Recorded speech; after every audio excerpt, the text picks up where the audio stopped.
അടുത്ത എൻ്റെ ടോപ്പിക് എന്താന്ന് ചോദിച്ചാൽ, ഞാൻ കോൺട്രവേഴ്ഷ്യൽ ഒപ്പീനിയൻസ് ഇങ്ങനെ ആലോചിക്കായിരുന്നു.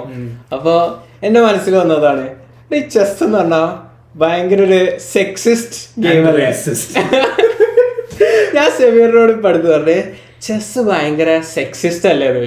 എനിക്ക് എന്റെ മൈൻഡിൽ അത് റേസിസ്റ്റ് എന്നാണ് വന്നത്. അപ്പൊ സെമീർ അറിയാ അതെന്താ വൈറ്റ്സ് ആദ്യം തുടങ്ങുന്നോണ്ടാണോ? അല്ല ശരിയാണ്. അപ്പൊ ഞാൻ പറഞ്ഞു അത് ശരിയാണല്ലോ. അപ്പൊ ഞാൻ പറഞ്ഞ അത് സെക്സിസ്റ്റ് അല്ലല്ലോ, അത് റേസിസ്റ്റ് അല്ലേ എന്ന് പറഞ്ഞു. അപ്പൊ പിന്നെ ശരിയാണ്. അപ്പൊ ഞാൻ പറഞ്ഞു നമുക്ക് പോഡ്കാസ്റ്റ് പറയാം. ചെസ്സിൽ എപ്പോഴും വൈറ്റ് ആണ് ആദ്യം തുടങ്ങുന്നത്. അപ്പൊ ഭയങ്കര റേസിസ്റ്റ് അല്ലേ എന്ന് സെമീറിന് ഡൗട്ട് വന്നു. അതുപോലെ തന്നെ ചെസ്സില് സെക്സിസ്റ്റ് ആണ് എന്ന് ഞാൻ പറയാൻ കാരണം എന്താണെന്ന് വെച്ചാൽ, ക്വീന് ഭയങ്കര ഇമ്പോർട്ടൻറ്റ് ക്യാരക്ടറാണ്. ഭയങ്കര ഏറ്റവും പവർഫുൾ എന്നൊക്കെ ഉള്ള പോലെ ക്വീനാണ് ഉള്ളത് ചെസ്സിൽ. ക്വീൻ അങ്ങോട്ട് പോവാ ഇങ്ങോട്ട് പോവാ അങ്ങനെ അങ്ങനെ ഒക്കെ ഉണ്ടാവും. പക്ഷെ ക്വീനിനെ കൊല്ലാം, അപ്പോഴും കളി മുന്നോട്ട് പോകും. കളി മുന്നോട്ട് പോകും.